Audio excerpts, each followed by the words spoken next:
Namo tassa bhagavato arahato samma sambuddhassa. Namo tassa bhagavato arahato samma sambuddhassa. Namo tassa bhagavato arahato samma sambuddhassa. Buddhang Dhammang Sanghang Namasami. This evening is May 16th, 2026, and kind of a special evening, special treat. We have our two Tudong monks, Ajahn Ṭhitapañño, Ajahn Hemako, have just returned a few days ago from a Tudong. How long were you on Tudong again? 9 or 10 nights, okay. Yeah, and so they, as it happens on Tudong, we have tend to have various experiences, and so I would just like to start by asking, what caused you to want to go on this Tudong, and what kind of things did you take into account when you were planning for it? And you can just both leave your mics on all the time. Oh, okay. It's fine. Okay.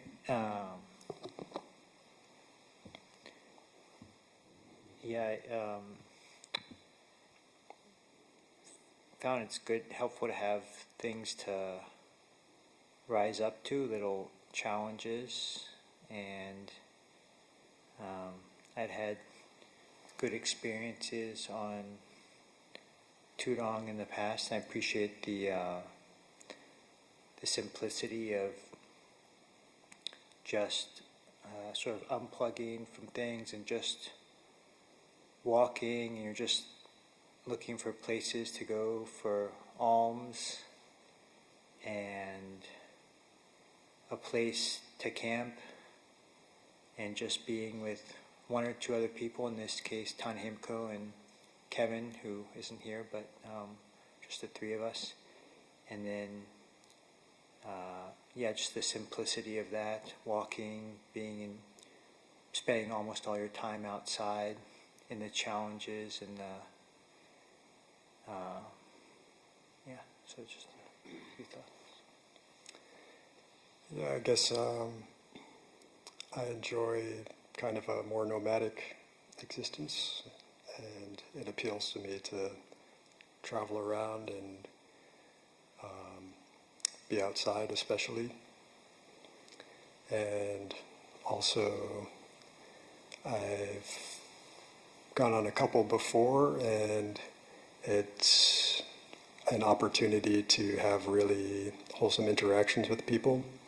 And I've found that the Tudong goes best when my intentions are to do it for other people, for the people that I'm traveling with, and also for the people who help us along the way, because we actually put ourselves in a situation where we're self-sufficient in terms of shelter, but if we don't get spontaneously offered food by strangers without asking, then we don't eat.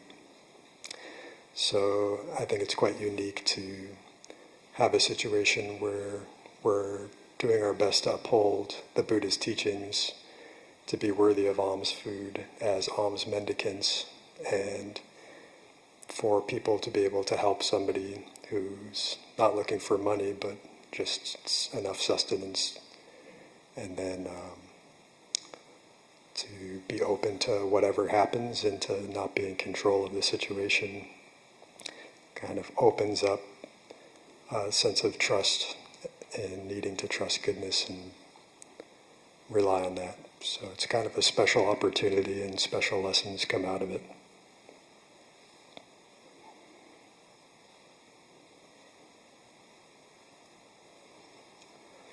Maybe could one or both of you, or either of you, describe just roughly the route you went on, and where you started, and kind of the direction you went in?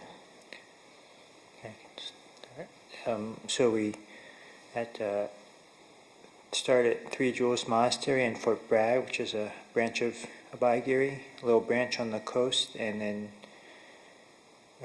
we went down Highway 1, and then across 128 through Navarro, Philo, Boonville, and over to Cloverdale, and then up. And did a fair amount of walking, but also if people offered a ride, we sometimes accepted rides. And so that was, yeah.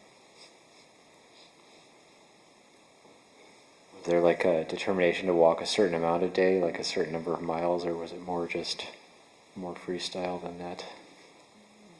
Yeah, it was more just dependent on the day, and I think walked, not sure, maybe some day, at the most one day walked 15 miles, and then other days we walked less, and it just varied on the day. It kind of depended on how far was a place to camp and wash up in relationship to a town where we could go for alms. So it was kind of nice, similar to just older stories from the suttas and also from Thailand when it was a bit more forested. We were kind of looking for a place outside of a small town where we wouldn't be interacting with people, but where we could also walk for alms. So sometimes we had to walk a long way to the next town, some days not so much.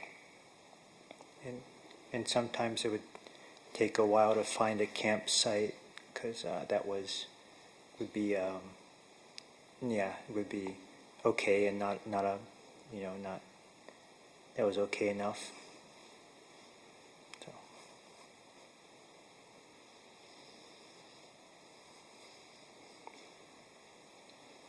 Any good stories stuck out for you that keep coming to mind? There's one that keeps coming to mind. It's not so much of a good story, but it kind of just hit me when it happened, and I've been thinking about it since, which was, it was towards the end of the trip, and we washed up under a bridge in the river, and I looked on, there was a satellite image that showed that we could probably find a place to camp by the river about 2.3 miles away, and we had already walked, I think, around over 5 or 6 miles that day, and it was hot. So we packed up and we walked 2.3 miles to a place where the road was supposed to be next to the river, and it was, except that the road, between the road and the river was a big cliff. It wasn't like a steep slope, it was an actual massive cliff. And so we said, okay, let's just backtrack to the bridge and we'll go down a little ways, even though it was right amongst neighborhoods. We'll just sleep on the riverbed as we had been doing. And on the way back, there was a man standing on the corner with a cane, and he looked friendly, and we just started talking to him.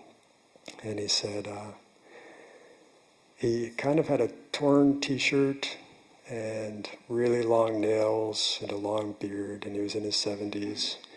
And he said, "How old do you think I am?" And I said, 75. And he said, "I'm 73.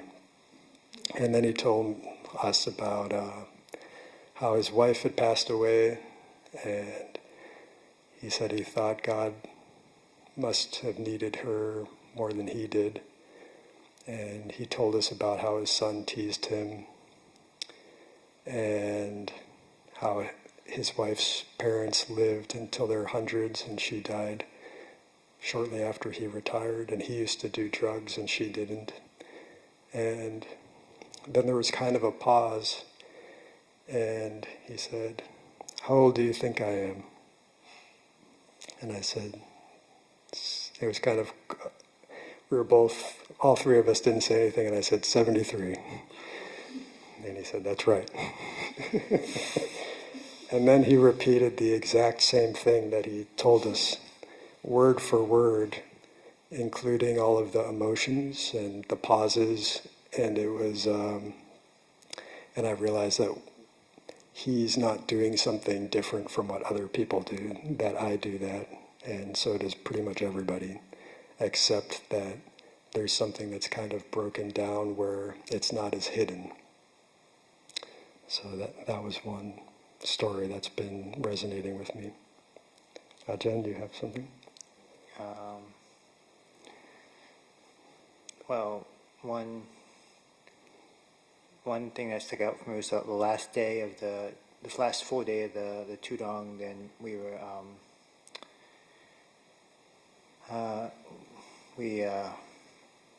we went camped by this bridge. So that was the next morning. We camped by this bridge, and then tried to get to this north side of Ukiah on get there early, like a little after 8, and wanted to get back to Abhayagiri and just not accept any more rides and walk a fair amount. And with the pack, it was I was feeling concerned if we didn't receive any food or not much food, it would be pretty difficult.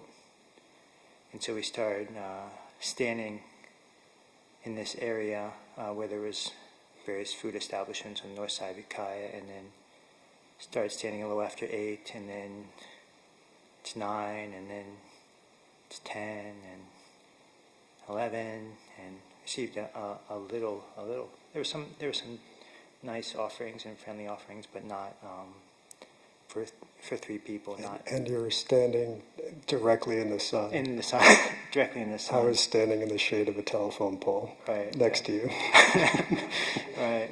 So, and then 11:30, a man pulled up in like and has some paint on him, and just had noticed us earlier standing. It's like, oh geez, why are these people just standing in the sun? They must need something. So kind of explained, and then he's like, oh well, I'm on my way to In-N-Out Burger to meet with some people. I could get you all some food, and then so it's getting close to our deadline, and then I'm like, oh well, maybe Kevin, by the way, for context, had made a determination not to use money, so that was also part of the story. But so I was like, well, maybe Kevin can go in the car and then walk the food back, and then so he's like, okay. And then after that happened, I realized that actually it was 2 miles away. So it was actually, I was picturing Kevin, who's a very generous and hardworking, dedicated person, would have not much time to sprint back whatever was offered, and I was quite concerned about that. So that was kind of telling when I was quite concerned, but luckily Carlos figured it out and kindly was willing to bring Kevin back along with some food. And Kevin said in the car he was almost in tears with gratitude for the food offering, because it was quite meaningful considering the amount of we would have to walk. And that was our kind of final meal on Tudong.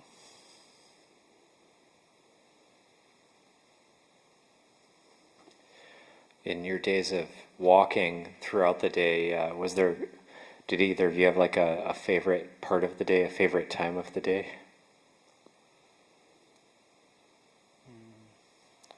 Sure. It would probably be sitting. We camped in some awesome places that were pretty wild, basically dried riverbed surrounded by trees and along the river. And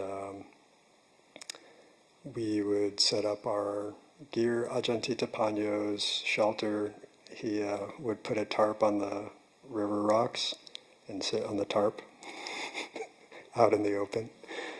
And that was his shelter. And I had a glot, so I would set up my umbrella and mosquito net and sit underneath it. And sometimes I would be right next to the river, so I could just sit there and watch the river and the creatures go by. And before we went, Ajahn Jarat was here, and he mentioned that he teaches the people at his monastery to say Buddha with each step. So I thought, well, the Tudong is a good opportunity to try doing that, because there's going to be a lot of steps. So after kind of walking all day and then just sitting down underneath an umbrella next to the river after having washed up and saying Buddho all day, it's just, very simple. And there's no distractions or books or anything. So it's just sitting there with nothing to do and feeling good. I would say that maybe the favorite part of the day or the mornings when we were walking to the alms areas and it was still cool, be quite nice. Or also sometimes I quite enjoyed standing and just sitting there, and maybe I would often go over different sort of maybe chants I had memorized or things like that, and just could all sometimes be enjoyable.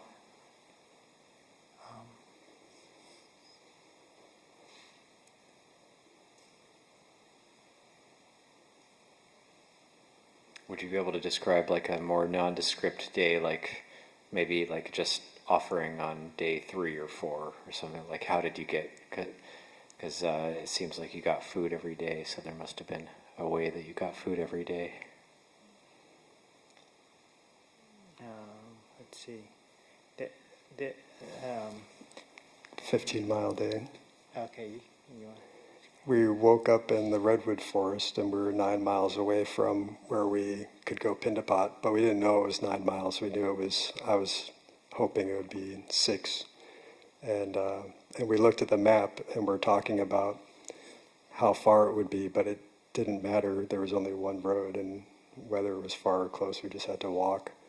So I think we were about 7 miles in, and a man pulled over named Tyler, who goes to 3 Jewels, and he gave us homemade bread that his wife Jennifer made, and nuts and roast beef and coconut waters, and we had some cheese left over from the day before. So then we walked the next couple miles to Navarro and stood for a bit and didn't receive anything, and then we ate on the grass, and we wouldn't have eaten that day if Tyler hadn't stopped. And it was 6 more miles to the river, which we didn't know. We camped close to Hendy Woods, and people pulled over on the way and offered us food, which Kevin was able to receive since it was afternoon. And one of the things that stood out from that day was each time we received food in the afternoon, we were all exhausted, and then we would have about an hour or 45 minutes of feeling energized, and the pain would literally drop considerably after receiving spontaneous offerings. I'm not sure how it affected you. And just to clarify, it was all emotional because we weren't able to eat it. So we couldn't eat it anyway. Yeah, but it was kind of just the emotional, moral support of the people. Yeah, another woman who had visited 3 Jewels on that walk said she had seen us in Albion, but she had to go to work, so didn't have time to offer. And then she told us that she felt guilty all night for not having offered. And then she came with her partner and found us on 128 and offered. And she offered Lay's chips and milk. It was pretty hot, and we're like, okay, oh boy. And it actually worked out because Kevin weighed the milks down in the river with rocks. And then the next day we stood by Jumbo's Win-Win, and it was kind of a wreck. Some days people look at us and they're like friendly and smiling, and other days people look at us like we're raccoons in their trash, and it was kind of that vibe. So we had a little bit of food in the morning on the river, and then we didn't receive anything.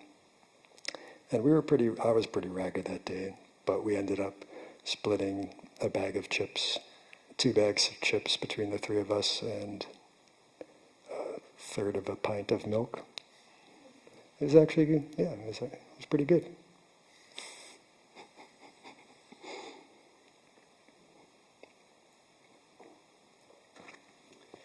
I was actually going to ask you if you went to Jumbo's Win-Win. It was a lose-lose. That sounds like you didn't get any alms food. It sounds like you didn't get any alms food there. No.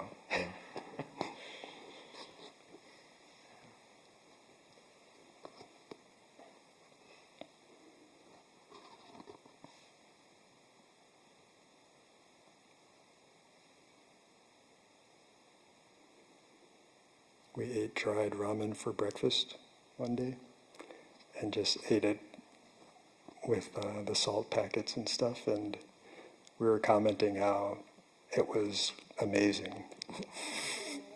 And it wasn't like an unpleasant experience. So we were just really appreciating having some nourishment. And just it was enjoyable just sitting with a couple friends on rocks eating dried ramen early in the morning.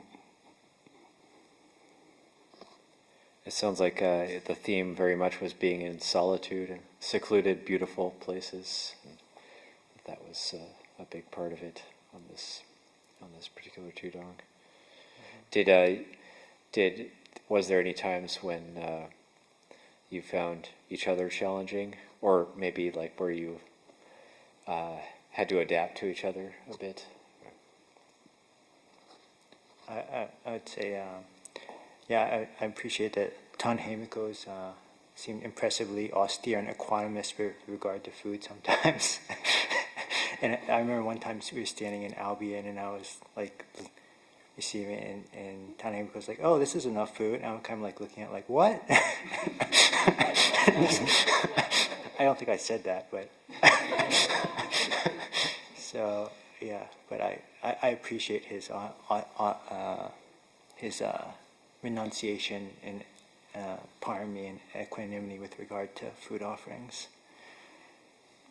Probably the biggest challenge for me is more of a compliment to Ajahn Ṭhitapañño, because he likes Excel spreadsheets and likes computers, but he is extremely, he's an elite walker. He can walk like nobody's business. And when I was younger, I had a few years where I was a pretty elite. I competed at a high level in track and field and was successful and helped me get into colleges and things. And but Ajahn Ṭhitapañño, just totally, it was very impressive just to be behind him. And it was, I said to Tan Rakito, it was a punishing experience.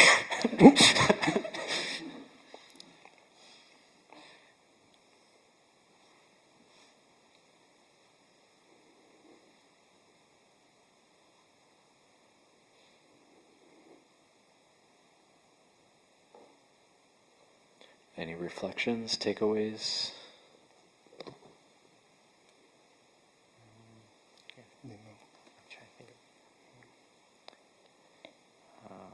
I just really appreciate the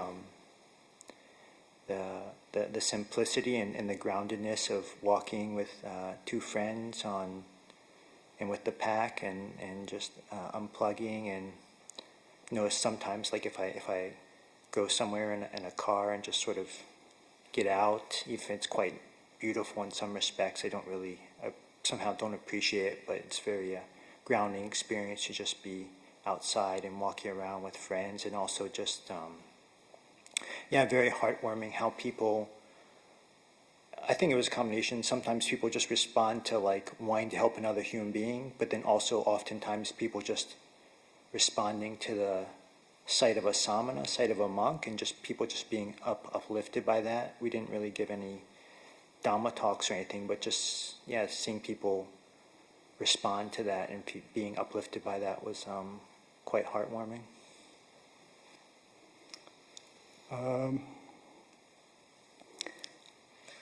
It stood out that when people gave us something, we were automatically connected in a wholesome way.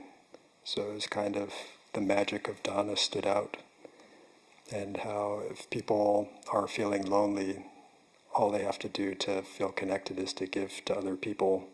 So that really stood out on each Tudong. And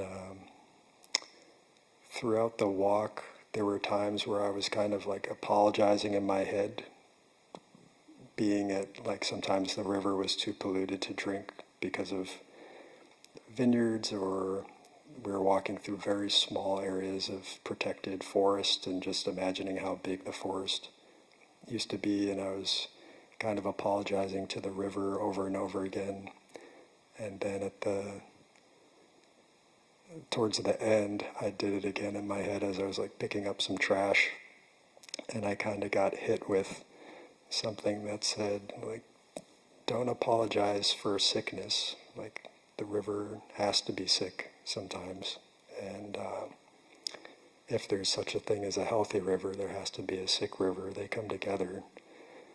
And it felt like learning something from nature, and I've been reflecting on that since then. And also that simplicity is that if I get too complex at the monastery, I lose something. And simplicity is, a lot of things are gained from it, and gaining things is actually a loss. So I've been reflecting on how I can adjust my life in the monastery to be more simple without having to go on Tudong, and gain the benefits of that.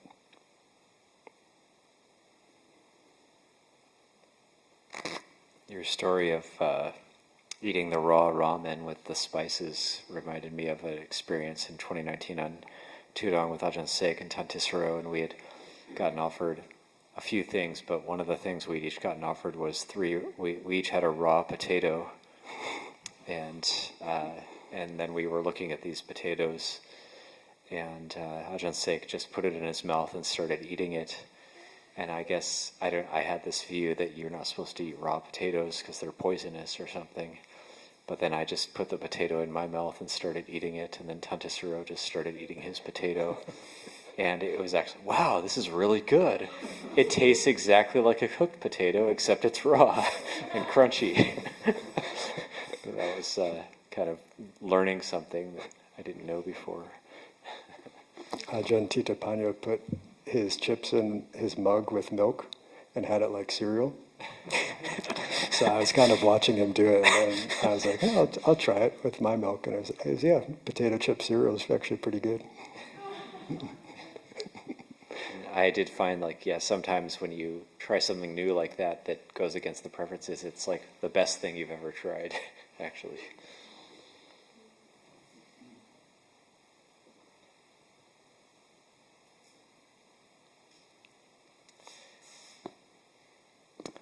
We still have some time. If anybody has any curiosities or questions, you're welcome to ask as well. Yeah, John. I know you've gone through a lot of great examples, but I was wondering if there's any times that fear really stood out and how you dealt with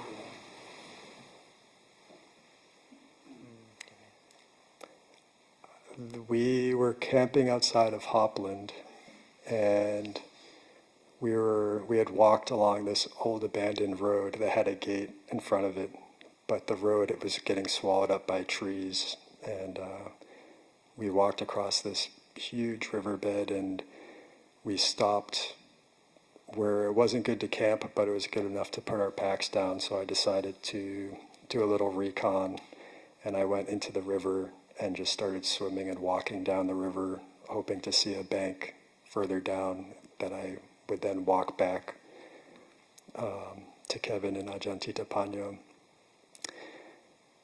and tell them about a better campsite, which I did eventually find. But before then, I was kind of standing in the river alone, and I noticed that I was feeling fear. And I looked around, and it was like this amazingly beautiful scenery, and I kind of just asked myself, what are you afraid of? You're alone in this amazing environment. And it's like there was nothing else there. And I basically just stood in the river and felt the fear for a while.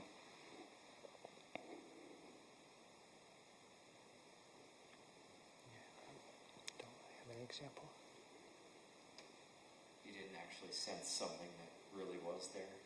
Well, I was kind of afraid of like a crazy person coming and like murdering us or something. But I was like, there's nobody here. You're alone. And I kind of just, when I stood with it, the fear slowly faded away. And then, well, in order to get to that spot, I wanted to lead Kevin and Ajahn Ṭhitapañño. I had seen the map over this big hill through this field. And I'm glad Ajahn Ṭhitapañño wanted to go around the field, which I was glad about, because while I was looking for a campsite, I saw a plane come and land on the field that we were gonna walk across. So it may have been an airport, but then my mind was saying like it's a drug cartel's landing strip, and they're gonna come find you and kill you guys. And I was just like, what? So I basically, saw. That was one of the helpful things about Tudong, is just being exposed to the simplicity exposes a lot of stuff, and the fear was exposed in that moment, and it faded away, and then I was able to enjoy the nature. Just something did come to mind, which is just in general, we do chanting in the morning and in the evening, and that was helpful in general for feeling a sense of well-being and working with difficult emotions like fear. And also Hemako and I were on the same page that we felt needing to keep the monks' precepts well, and that was would protect us. So that was very helpful.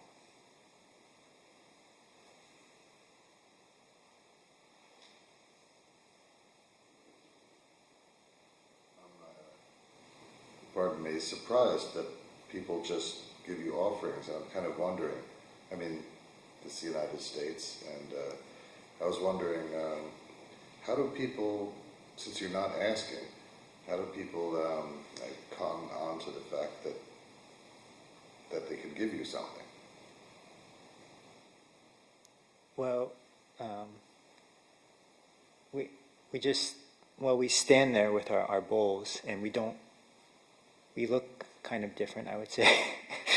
And we're dressed as monks, so people just come up, and most people do ignore us, I would say, or just, most people just walk by, but enough people do come up and just say, oh, do you need something, or what are you doing? So there is something mysterious about it. Like thousands of people see us, but then there's just these interesting connections that happen, and I don't understand it, but I trust it enough. So we ate every day.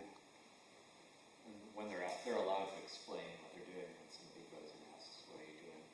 Mm-hmm. And they're allowed to say, "We're standing for alms food." Yeah, we do have our bowls, so people we can explain.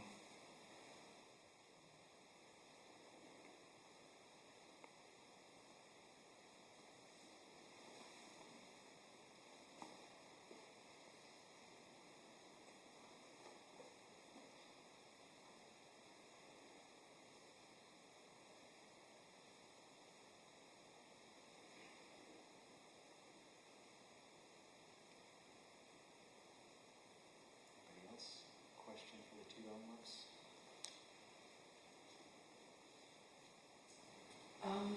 What was the intention behind the Tudong experience?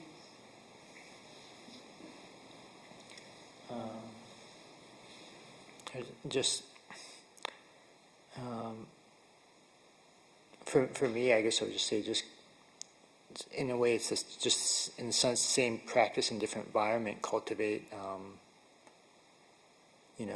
goodness and well-being, and had various aspirations like persistence and kindness, and keep a good heart and keep the monks' precepts. But it's just, for me, it was just largely doing the same practice, but under different conditions, and a challenge, which also helps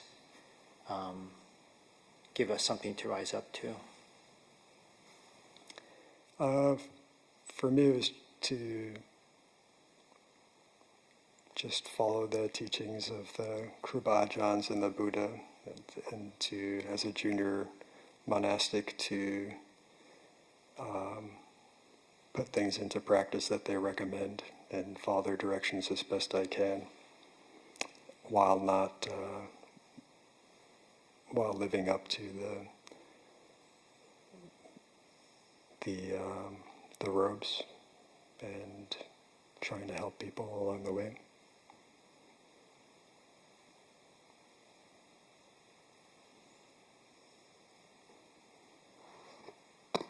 Yeah, also for myself, I kind of find that duty is, it's like the twofold duty of somebody who goes Tudong. It's like there's the internal aspect and the external aspect. The internal aspect being facing uncertainty. For myself, that practice of facing uncertainty. And then the external aspect is being a heavenly messenger in terms of being the sign of a religious seeker in the world. So there's like a duty we have for society, going out and being visible, not just staying in the monastery. So I find, for myself, it's like the twofold duty of. So it's a very, very meritorious, very good thing to be doing. Very good thing that I love to support. So I say Anumodana for Ajahn Ṭhitapañño, Hemako, doing this Tudong. Yeah, sadhu. Glad they made it back safe, and that nothing happened. They got supported. Okay, I think that's good, appropriate for the amount of time this evening.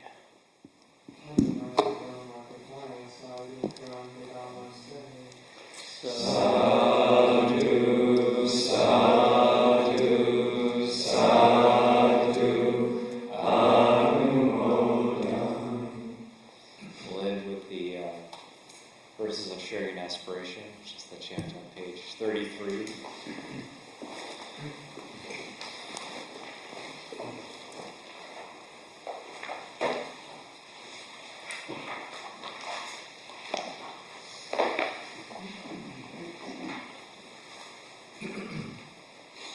Now let us chant the verses of sharing an aspiration through the goodness that arises from my practice. May my spiritual teachers and guides of great virtue, my mother, my father, and my relatives, the sun and the moon, and all virtuous leaders of the world, may the highest gods and evil forces, celestial beings, guardian spirits of the earth, and the Lord of death, may those who are friendly, indifferent, or hostile, may all beings receive the blessings of my life.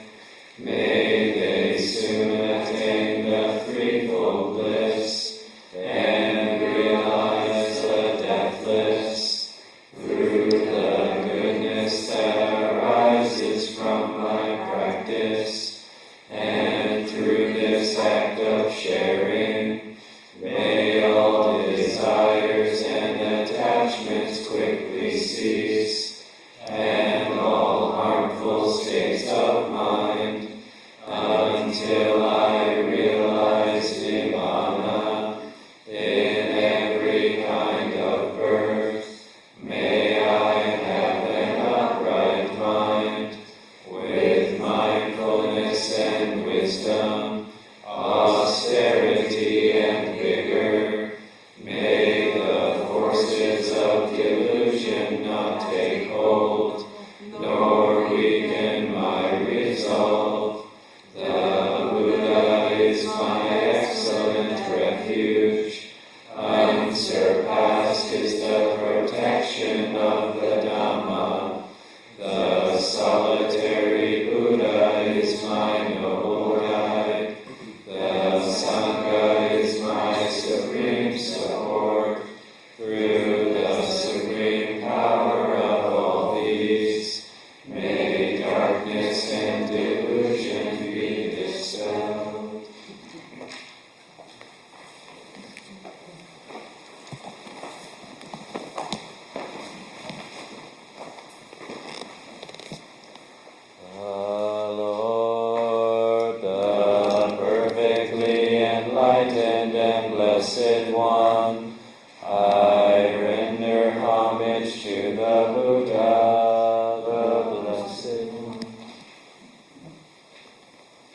The teaching so completely explained by him, I bow to the Dhamma.